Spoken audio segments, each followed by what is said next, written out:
As we enter the final 5 days of the campaign ahead of Election Day, the candidates are running out of time to make their policy promises known.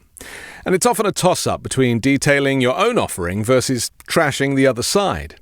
This election, though, is unusual inasmuch as Donald Trump is a genuine threat to everyone's freedoms, not just Democrats. Republicans will suffer by the millions with Donald Trump's far-right Christian nationalist agenda, not to mention his climate change denial and threats of retribution.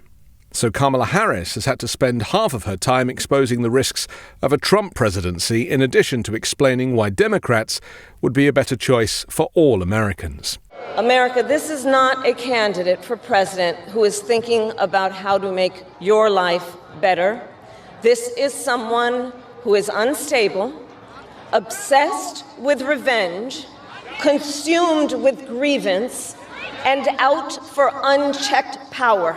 As a European, I've never really understood why working-class Americans were drawn to the GOP, considering the GOP care nothing for working-class Americans.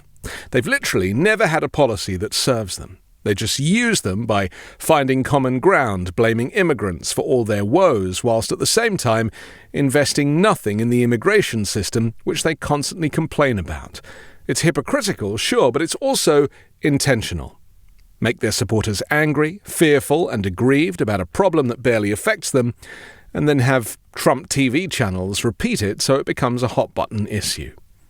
Have you seen those Trump supporters interviewed at rallies who blame immigrants for everything but have never actually come into contact with one? They've just heard it from Trump or Fox or Newsmax. And for the record, us immigrants don't bring drugs, we're not bad hombres. We seek to integrate, to serve, and to pay tax, and to be proud residents of this nation. And Vice President Harris also has to balance Trump's false claims of him being able to fix the economy. Remember, Trump is a fake billionaire from that TV show The Apprentice, with the catchphrase, "You're fired," even though the producers chose who to fire. Playing Donald Trump is just that. It's an acting role. Donald Trump has spent a decade trying to keep the American people divided and afraid of each other. That is who he is. But America, I am here tonight to say that is not who we are. That is not who we are. On the economy, the Democrats could talk more about the fact that the economy is already on the mend. I mean, how much better does it get than the inflation gauge, closely watched by the Federal Reserve, which has dropped to near pre-pandemic levels? The Commerce Department just reported that prices rose just 2.1% in September from a year earlier, down from a 2.3% rise in August.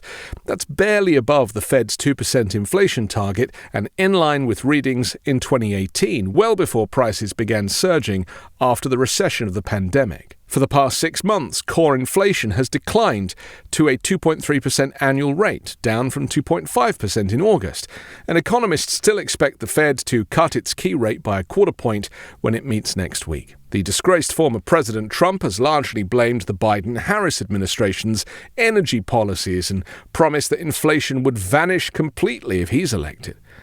Vice President Harris has promised to ban price gouging for groceries and to reduce childcare and healthcare costs. Economists say that Trump's policies would actually worsen inflation, mainly because of his plans to impose these sweeping tariffs and embark on mass deportations of migrants and other immigrants. Today's report also showed that Americans remain confident enough in their finances to keep shopping. Spending jumped 0.5% from August to September, which helped the economy expand at a healthy clip in the July to September quarter. Donald Trump takes credit for Barack Obama's economy, which he inherited and rode the wave of until the pandemic hit. Trump has no track record of being good for the economy. He tells us, he coerces us, he brainwashes us into thinking that he did good stuff, but he didn't. If anything, his trade negotiations and tariffs contributed to the economic crash during the pandemic. Remember, it takes a year or two for these things to have an effect. The economy is a slow-moving beast. But right now, the United States is the world's single largest economy, accounting for almost 26% of global output and over a third of stock market capitalization. America is a success story. Sure, it might not feel like that, but that's because you're likely underpaid by your employer. That's the beauty of a free market economy and the disbursement of labor unions. Workers get a bad deal, and yet they think Trump is going to help. It is time to turn the page on the drama and the conflict, the fear and division. It is time for a new generation of leadership in America. Trump is everything that's wrong with America. The greed, the excessive wealth, the gold toilet, the branded aeroplane. Trump admitted recently that he hates paying overtime. So he sends those workers home and gets new people at the lower rate. He literally admitted that. Whereas Democrats have been fighting for workers' rights, equal pay, and supporting unions since forever. Republicans don't believe in any of that stuff. They don't even want a minimum wage. And they're the first to employ immigrants as cheap labor because they don't want to pay Americans a living wage. I know a lot about overtime. I'd hated to give overtime. I hated it. I'd get other people, I shouldn't say this, but I'd get other people in I wouldn't pay. More than half of the living US recipients of the Nobel Prize for Economics signed a letter recently that called Vice President Kamala Harris's economic agenda vastly superior to the plans laid out by Donald Trump. 23 Nobel Prize-winning economists signed on to the letter, including 2 of the 3 most recent recipients. The letter points to Trump's tariff and tax policies as inflationary and likely to balloon the federal deficit, a widely held view among economists. But it also issues a stark warning. Among the most important determinants of economic success are the rule of law and economic and political certainty. And Trump threatens all of these. Despite the warnings and forecasts from economists across the political spectrum, Trump has been steadfast in his pledge to wield threats of sweeping tariffs as a cornerstone of his economic agenda. He fails to accept the fact that tariffs are paid for by us, the importers, and not China or whichever exporting country. His entire economic policy is built on a lie. Meanwhile, Kamala Harris plans to tax the super rich, something that should have been done decades ago.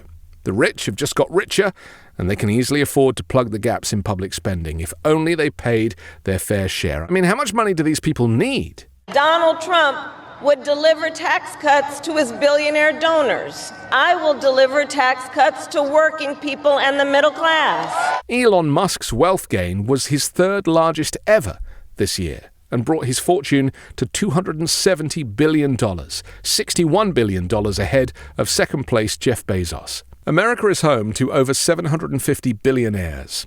Their estimated combined wealth is almost $5 trillion, an amount that grew 50% since the pandemic. Let them pay their fair share, rather than working people struggling to make $50,000 cover their family and cost of living. Under the Democrats, nobody making less than $400,000 a year will pay a penny more in tax. Trump supporters need to hear this. They need to know that they're voting for the wrong team. Kamala Harris promises to be a president for all Americans, Democrat and Republican, libertarian and none of the above. Trump calls anyone who doesn't support him the enemy from within. I think the bigger problem is the enemy from within. Most of the Trump supporters' argument for supporting him are based on lies they've heard about Democrats, rather than anything positive that Trump offers them. I mean, he said out loud, "I don't care about you. I just want your vote." I don't care about you. I just want your vote. I don't care. A vote for Trump is all about Trump. A vote for Harris is all about America. Let us fight for this beautiful country we love. Each of you has the power to turn the page and start writing the next chapter in the most extraordinary story ever told. I'm Anthony Davis. You can find me on the 5 Minute News YouTube channel and podcast, on Wednesdays co-hosting Uncovered, and on Sunday on The Weekend Show with Midas Touch.